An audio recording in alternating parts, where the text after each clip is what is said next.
Mahirap pala yung basta ka na lang sasagot sa mga nagtawag sa'yo. Akala mo, kaya sila tumawag sa'yo dahil kukumustahin ka, kung ano ng kalagayan mo. Mali pala. Dahil, kaya pala natawag, dahil may kailangan.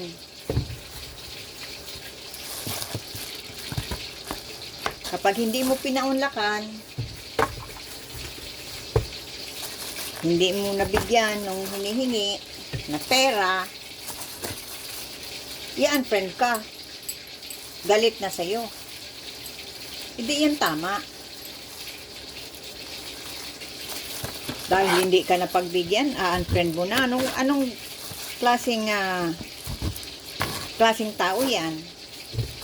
Nagpapakita na kung ano talagang pagkatao niya. Kung totoo talagang tunay na kaibigan mo siya, kahit hindi ka niya binigyan o pinaunlakan sa hinihingi mo, maunawaan mo. Alamin mo ang kung bakit. Bakit siya walang pera, wala siyang may bibigay sa'yo. Alamin mo kung ano ang dahilan. Hindi yung dahil nagtawag sa iyo, makukumusta. Kapag nakuha na ang loob mo, iyon, maano na ng kailangan. Parang na-corner ka na. Hindi ka na lang makakapag-imik. Yun, no? Ganyan. Bibig sorpresahin ka na lang na maano sa'yo ng pera. Mahingi. Ganun lang. Di ba naunawaan na hindi naman ako mayaman?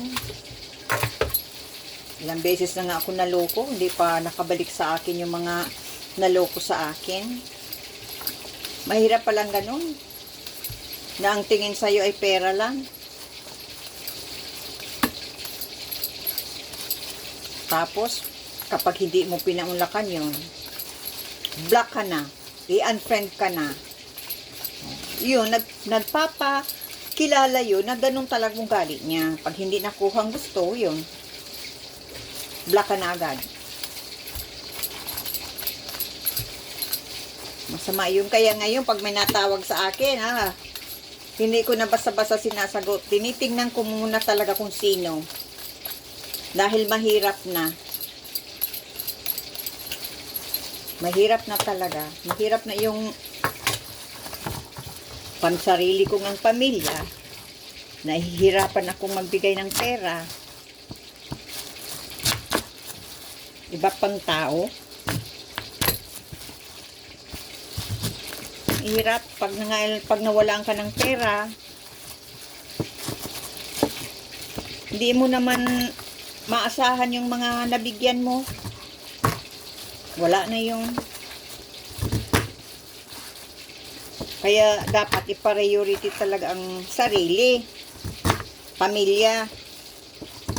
Dahil kahit papano, nandyan sila para sa'yo. Pero yung ibang tao, wala yan. Mabuti lang sa'yo dahil may makukuha. Kapag wala na yung makuha, hindi ka na kang kilala.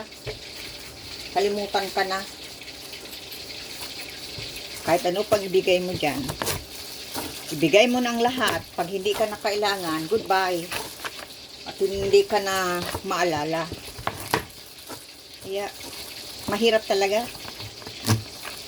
Yung mahirap na yung akala ay okay lang, bigay ng bigay. Pag hindi ka na nakabigay, yan, galit na sa'yo. Hindi ka napansin. Yun, hindi ka nakilala. Wala na. Pag nabigyan mo naman, ganun din. Pag wala nang kailangan sa'yo, hindi ka na rin pansin. Hindi ka nakilala. Ganon din. Wala ka patunguhan. Kaya, hindi bale na wala kang kaibigan. Kasi madali lang makakuha ng kaibigan sa totoo lang pag meron kang pera. Ang maganda, yung talagang totoong kaibigan, kahit walang pera, na makukuha sa'yo, kaibigan ka talaga. Yan ang hinahanap ng isang tao. Hindi yung kaibigan ka lang pag may nakukuha sa'yo. Pag hindi nakuha yung gusto, yan. Galit na. Yan. Inaano ka na, kung ano mga palipalhangin na papadala sa'yo. Oh. Kung ano mga wish na masasama tungkol sa'yo. Tapos, kung ano-ano pang mga masasama na hinahangad para sa'yo. Grabe, ganun talaga ang mga tao. Karamihan, hindi ko naman linalahat. Kaya, mas mabuti yung nabibilang mo lang sa kamay mo ang makikilala mo. Kasi mahirap na talaga magtiwala sa panahon ng ngayon, mahirap. Dapat isipin talaga muna ang sarili at ang pamilya. Yan ang priority.